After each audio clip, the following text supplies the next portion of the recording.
বই আগামী প্রজন্মকে মাদক ও বিভিন্ন আসক্তি থেকে দূরে রাখতে গুরুত্বপূর্ণ ভূমিকা রাখতে পারে বলে মন্তব্য করেছেন বিএনপির ভাইস চেয়ারম্যান ও সংস্কৃতি বিষয়ক মন্ত্রী অ্যাডভোকেট নিতাই রায় চৌধুরী। সন্ধ্যায় অমর ২১শে বইমেলায় এক বইয়ের মোড়ক উন্মোচন অনুষ্ঠানে তিনি একথা বলেন। এবারের বইমেলার সার্বিক পরিস্থিতি স্বাভাবিক ও শান্তিপূর্ণ রয়েছে জানিয়ে তিনি বলেন, মেলায় পর্যাপ্ত আইনশৃঙ্খলা বাহিনীর সদস্য, পুলিশ, র্যাব, আনসার ও ফায়ার সার্ভিস মোতায়েন রয়েছে। পাশাপাশি বিভিন্ন গোয়েন্দা সংস্থার সদস্যরা সার্বক্ষণিকভাবে নজরদারি কার্যক্রম পরিচালনা করছে বলেও জানান তিনি। এ সময় mother of democracy Begum Khaleda Zia সহ বেশ কয়েকটি বইয়ের মোড়ক উন্মোচন করা হয়।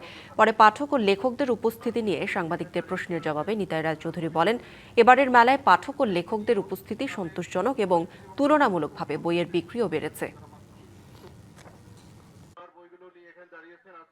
বই মেলার যে ঐতিহ্য, এটা আমরা ধরে রাখতে চাই।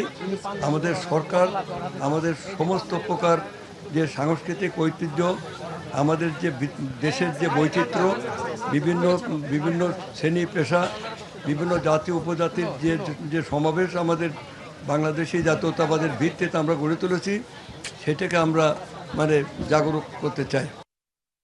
এবার নগদে পাচ্ছেন হেলিকপ্টার অফার, তাই কেনাকাটার পেমেন্ট নগদে করুন আর বুঝে নিন ২০০০ টাকারও বেশি ক্যাশব্যাক সহ হেলিকপ্টার রাইড। পেমেন্ট শুরু করুন আজই।